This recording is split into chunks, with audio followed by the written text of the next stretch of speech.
The holographic display flickered with a chaotic symphony of light and motion, each pulse representing the desperate dance of civilizations locked in an endless war. Dr. Elena Rodriguez watched, her dark eyes reflecting the intricate patterns of destruction that played out across the massive screen. The observation station, a cramped module suspended at the edge of known space, hummed with the soft electronic whispers of monitoring equipment. Around her, the handful of human researchers looked like children peering into a complex puzzle they were never meant to solve. The multispecies conflict had been raging for decades, a war so vast and complicated that Earth had been little more than a footnote, a primitive civilization barely acknowledged by the warring factions. Elena's fingers moved across the holographic interface, tracing the trajectories of massive warships belonging to the Krulax and Vornath civilizations. Their technology was centuries beyond human capabilities, their ships moving like liquid metal through the void, weapons capable of shattering entire planetary systems with a single volley. Dr. Rodriguez, a junior analyst named Marcus Wheeler, called out, "You're not seriously suggesting we found something in this mess, are you?" She didn't respond immediately. Her mind was working, connecting patterns that others had missed. The Krulax battle formation looked perfect, too perfect. Every movement seemed calculated, every strike precisely executed. But perfection, Elena knew, was always an illusion. A series of micro-fluctuations caught her attention. Tiny variances in the energy signatures, so minute that they would be invisible to most scanning systems. But not to her, not to the custom algorithm she had spent years developing. "Marcus," she said quietly, "bring up the spectral analysis from the Vornath's third battle group. Overlay it with the Krulax defensive grid." The young analyst hesitated, then complied.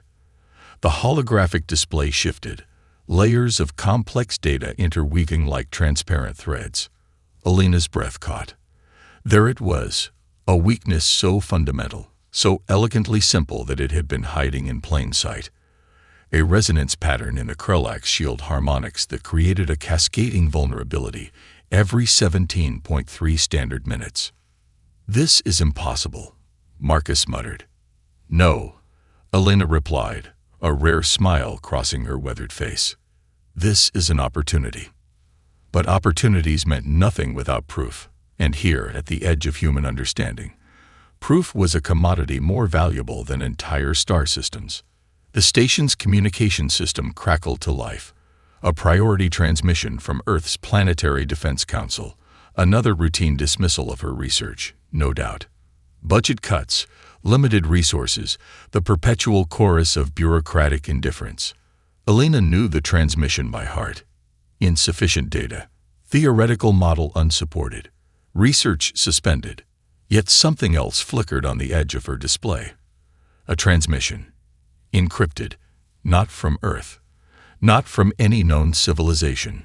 As the station's systems struggled to decode the mysterious message, Elena Rodriguez understood that everything was about to change. Humanity's role in this cosmic conflict was no longer going to be a passive one. The universe, it seemed, was about to be reminded that the smallest players could sometimes make the loudest noise. The transmission arrived like a ghost, encrypted, fragmented, nearly impossible to trace. But Captain Marcus Chen wasn't one to back down from an impossible challenge. His fingers danced across the quantum decryption interface, each movement a calculated risk that could either unlock a universe of secrets or trigger a catastrophic system failure. United Earth Defense Force Experimental Command was nothing like the gleaming, well-funded research centers of other galactic civilizations. It was a converted deep space mining platform, retrofitted with jury-rigged equipment, and powered by the collective determination of humanity's most audacious minds. 47% decrypted, muttered Dr. Yuki Tanaka, her cybernetic eye flickering with complex algorithmic patterns. "This isn't just a message, it's a strategic map." Marcus leaned closer. The holographic display revealed intricate battle formations of the Krulax and Vornath, but annotated with notations that seemed to defy conventional warfare tactics. Calculations that shouldn't exist, strategies that violated every known principle of interstellar combat. It's from Elena Rodriguez's research station, he realized. The same station that had been dismissed, defunded, written off as a waste of resources. The strategic implications were staggering. A single vulnerability that could potentially change the entire course of a decades-long conflict. But exploiting it would require something no one believed humans were capable of. A precision strike that would make seasoned alien strategists look like children playing with simulation models. "We're going to need to modify the Pathfinder," Marcus announced. The experimental scout ship sat in the adjacent hangar, humanity's most advanced vessel, cobbled together from salvaged alien tech and human ingenuity. Yuki's cybernetic eye narrowed. "Command will never approve this. It's suicide." A thin smile crossed Marcus's face. "Since when have we waited for approval?" The next 48 hours became a blur of impossible engineering. They would modify the Pathfinder to exploit the exact resonance frequency Elena had discovered, a window of vulnerability so precise it would require navigational calculations that pushed the boundaries of known physics. When the final calculations appeared on the screen, even Yuki was stunned into silence.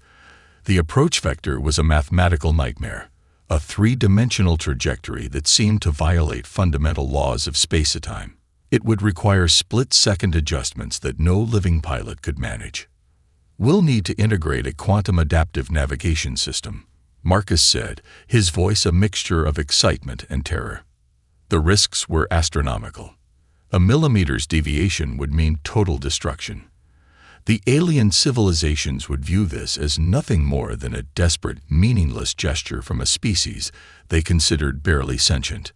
But Marcus Chen had never been one to play by anyone's rules but his own.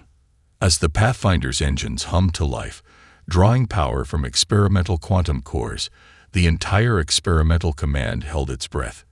This wasn't just a mission. This was humanity's first real statement to the universe, a declaration that they were no longer content to watch from the sidelines.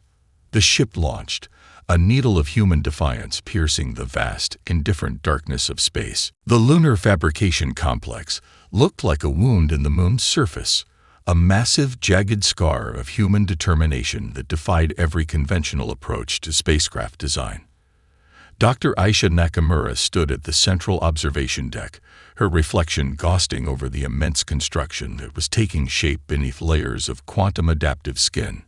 "They said it was impossible," she muttered, more to herself than to the team of engineers surrounding her. "Adaptive metamaterials that can reconfigure in microseconds. Quantum entanglement drive systems. Computational matrices that can predict and counter enemy strategies before they're even conceived." The warship was more than a vessel. It was humanity's impossible dream made manifest.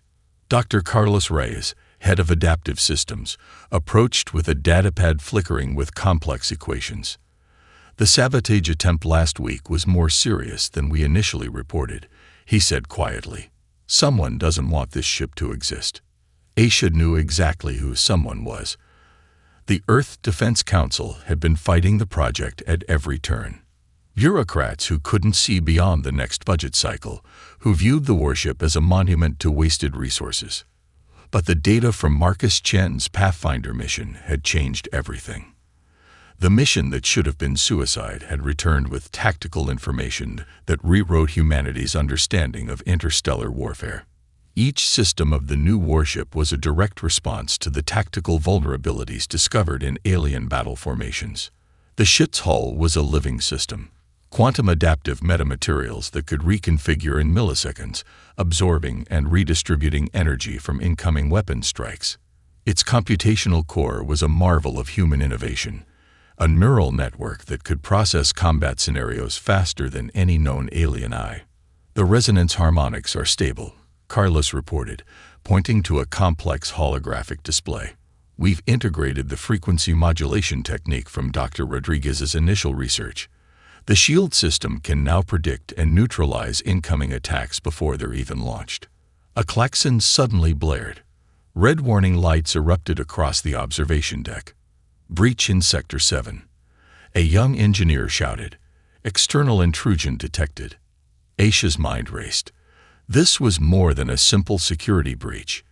This was a targeted attempt to destroy humanity's most ambitious project. As security teams scrambled, she noticed something peculiar in the intrusion patterns. The attack wasn't just an attempt to destroy. It was a probe. Someone was testing the ship's defensive capabilities. "Lock down the quantum core," she commanded. "Full containment protocols." The next 30 minutes became a dance of technological warfare.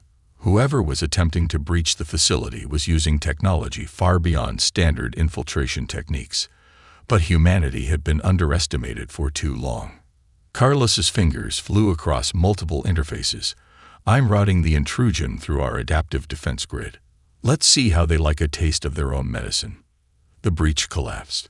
Not just neutralized, completely dismantled. Aisha allowed herself a rare smile.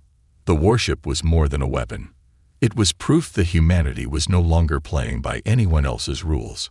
As the emergency lights faded and normal operations resumed, the massive vessel continued to take shape, a testament to human innovation, resilience, and an unbreakable spirit of defiance. The U.S. Prometheus hung in space like a blade of impossible geometry. Commander Sarah Rodriguez studied the ship's bridge, her mother Elena's mathematical legacy etched into every quantum circuit and adaptive system.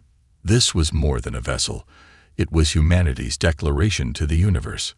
"Final systems check," she called out. Her crew, a carefully selected group of the most adaptable minds Earth could offer, moved with a precision that bordered on telepathic coordination. Lieutenant Kai Chen, navigation specialist, spoke first. "Quantum entanglement drive at 99.8% synchronization. Adaptive hull matrix is responding faster than our simulation models predicted." Sarah allowed herself the slightest smile. Faster than predicted, a phrase that seemed to define humanity's recent technological evolution. The first test would be everything. Not just a military trial, but a statement. A challenge to every civilization that had ever looked down on humanity as a footnote in the cosmic narrative. Diplomatic channels were already overheating.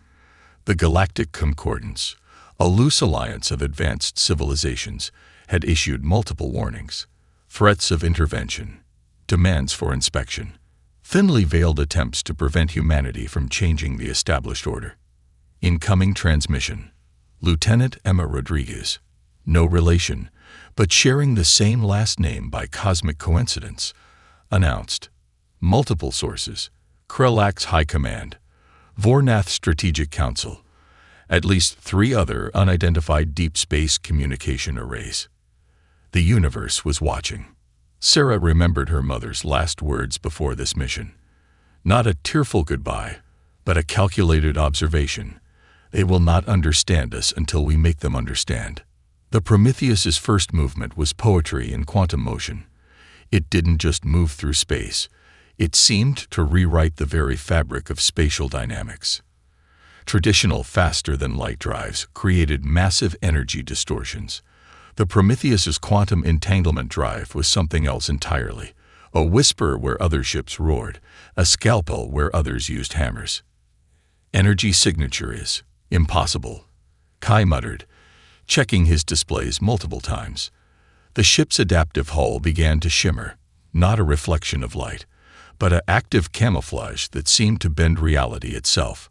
Weapon systems that could predict and counter attacks before they were launched. Computational matrices that could process entire battle scenarios in microseconds. Suddenly, multiple threat signatures appeared. Not a test, not a simulation. A Krellak's battle group had just dropped out of hyperspace, clearly intending to catch the Prometheus in a moment of vulnerability. "Incoming transmission," Emma reported. "They're demanding our immediate surrender and submission to galactic law." Sarah's response was immediate. "Prepare defensive protocols. But do not, under any circumstances, fire first." What happened next would be recorded in galactic archives for centuries. The Krellak ships, massive technological marvels that had decimated entire civilizations, found themselves facing something they had never encountered. Not just a defensive system, but an adaptive intelligence that seemed to read their attack vectors before they were even conceived. Weapon systems that should have obliterated the Prometheus simply failed, redirected, neutralized. The battlefield went completely still. Humanity had arrived. The Galactic Diplomatic Archive on Centauri Prime was a monument to calculated communication, a place where civilizations had historically resolved conflicts through carefully measured words and intricate political maneuvers. Dr. Elena Rodriguez stood at its center, an unexpected arbiter in a conflict that was rewriting every known rule of interstellar diplomacy. Her presentation wasn't a traditional briefing. It was a surgical dismantling of galactic power structures. The fundamental error, Elena began, her voice calm and precise, is the assumption of technological superiority as the ultimate measure of civilization. Assembled before her were representatives from 12 different species. The Krellx delegation sat to her left, their crystalline exoskeletons reflecting light in agitated patterns. The Vornath contingent occupied the right side, their biomechanical forms rigid with barely contained tension. Elena's holographic display began to show something unprecedented, a comprehensive analysis of the recent encounter with the U.S. Prometheus. Not just tactical data, but a deep psychological breakdown of the engagement. Your battle formations, she said, addressing the Krellx directly, are based on a fundamental misunderstanding of adaptive conflict resolution. You see warfare as a mathematical equation. We see it as a conversation. The translation algorithms struggle to capture the nuance of her statement. The Centauri moderator, a being of pure energy contained within a complex crystalline matrix, leaned forward. Explain. Elena's smile was razor-thin. The Prometheus didn't just defend itself. It communicated. Each defensive action was a message. Each redirected weapon system a dialogue. Behind her, hidden data streams began to cascade. Information that showed how the human vessel had not just neutralized threats, but had essentially engaged in a form of technological diplomacy that no civilization had ever conceived. The Vornath representatives' communication tendrils began to writhe, a sign of deep cognitive dissonance.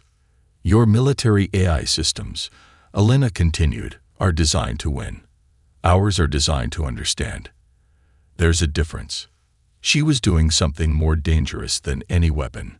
She was rewriting the fundamental language of conflict. Strategic communications from multiple galactic powers began to flood in. Intercepted transmissions revealed growing panic. The human approach wasn't just different, it was fundamentally incomprehensible. The Krellx military strategists were the first to crack.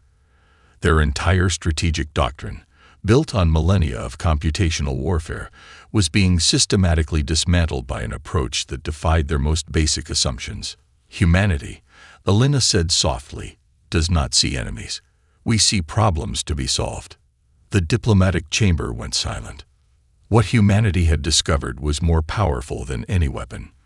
A method of conflict resolution that transformed opponents into potential collaborators.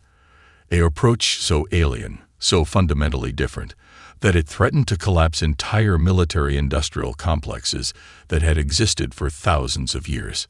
The psychological warfare had begun, and not a single shot had been fired. The coordinates were nothing special, a seemingly unremarkable intersection of space lanes near the contested Orion boundary.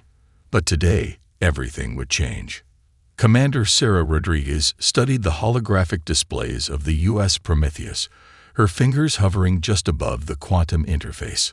Around her, the bridge crew moved with a precision that bordered on choreography. Lieutenant Kai Chen's hands danced across navigation systems that seemed to breathe with living intelligence. Multiple battle groups converging, Emma reported, her voice steady. Krellx, Vornath, 3 independent mercenary flotillas. And something else. The something else was what concerned Sarah most. Encrypted signals that didn't match any known civilization's communication protocols. The battle had been brewing for decades, centuries even, a conflict so complex that entire species had been born, lived, and died without understanding its true origins. And now, humanity would become its inflection point. The first shots came from the Krulax battle group. Massive energy weapons that would have vaporized any known vessel in milliseconds. The Prometheus didn't just avoid them. It seemed to predict them. Its adaptive hull shifting molecular structures before the weapons were even fully charged. But this was more than a display of technological superiority. "They're watching," Sarah muttered. "Everyone's watching." The quantum communication arrays picked up transmissions from across multiple star systems, not just military channels, diplomatic networks, scientific research stations, even civilian communication grids. The universe held its breath. Each movement of the Prometheus was a statement, each defensive maneuver a complex dialogue. The ship wasn't just fighting, it was communicating, redirecting weapon systems, revealing vulnerabilities, offering solutions. Kai's voice cut through the tension. Anomalous energy signature detected. Origin point. Unknown. The battlefield went completely still. Not a metaphorical stillness, a literal cessation of all motion. Weapon systems froze mid-discharge. Ships hung suspended as if time itself had been interrupted. Sarah recognized the signature immediately. Her mother's research, the resonance frequency they had discovered years ago. But this was something more. The unknown energy signature began to spread, not as a weapon, not as a threat, as a bridge. Communication channels that had been locked for generations suddenly opened. Encrypted networks collapsed. Diplomatic firewalls disintegrated. "Broadcast our intention," Sarah commanded. "Not an attack, not a threat. Simply, we are here to understand." The moment stretched into infinity. When motion returned, nothing would be the same. Humanity had not just entered the galactic stage, it had rewritten the entire performance. The convergence point was unlike anything in recorded galactic history. Not a battlefield, not a diplomatic summit, something entirely new. Commander Sarah Rodriguez stood at the Prometheus's primary interface, her hands moving through quantum-responsive holographic projections. Around her, the ship was more than a vessel. It was a living system of unprecedented complexity. "Incoming diplomatic matrix," Lieutenant Emma Rodriguez called out. "Multiple civilizations, simultaneous communication attempts." The quantum communication system was breaking every known rule of interstellar interaction. Not just transmitting information, but translating, mediating, finding common ground where centuries of conflict had found only division. The Krulax Grand Strategist, a beam of pure computational intelligence, appeared in the holographic space. Its form shimmered, struggling to maintain coherence against the Prometheus's adaptive communication systems. "You have disrupted fundamental laws of galactic engagement," the entity stated. Sarah's response was immediate. "We've rewritten them." The true nature of the confrontation was not about weapons, it was about understanding. The Prometheus had become something more than a warship, a diplomatic instrument that could communicate on levels no civilization had ever conceived. Tactical displays showed multiple battle groups from various civilizations, but they weren't preparing to fight. They were trying to understand. Dr. Elena Rodriguez's work had created more than a technical breakthrough. It had opened a new form of communication, a way of resolving conflicts that didn't rely on destruction, but on comprehensive understanding. "Adaptive resolution protocol initiated," Kai Chen reported, his fingers dancing across quantum interfaces that seemed to breathe with living intelligence. The ship began to do something unprecedented. It wasn't defending. It wasn't attacking. It was translating, converting the fundamental language of conflict into a dialogue. Weapon systems that had been primed for total destruction began to reconfigure. Energy signatures that would have obliterated entire star systems transformed into complex communication matrices. The Vornath contingent, known for their ruthless computational warfare, found themselves confronted with a system that didn't just counter their strategies. It anticipated them, then offered alternative solutions. "We are not here to conquer," Sarah transmitted. "We are here to understand." It was a moment of pure possibility. The universe held its breath. Civilizations that had been locked in conflict for millennia found themselves facing a fundamental choice, not between victory and defeat, but between continued conflict and potential understanding. The Prometheus wasn't just a warship, it was a bridge. Quantum communication matrices began to spread, connecting civilizations that had never spoken, finding common ground where only conflict had existed before. Sarah understood what her mother had always known. Technology was never just about power. It was about communication, about finding the connections that everyone else had missed. The final confrontation wasn't a battle. It was a conversation. 5 years after the moment that changed everything, the galaxy looked fundamentally different. Dr. Elena Rodriguez sat in the Galactic Collaborative Research Center, a facility that would have been unimaginable before humanity's intervention. The walls were alive with adaptive communication matrices, a technology that had emerged from the Prometheus's groundbreaking systems. It wasn't about winning, she told a group of young researchers from 12 different civilizations. It was about understanding.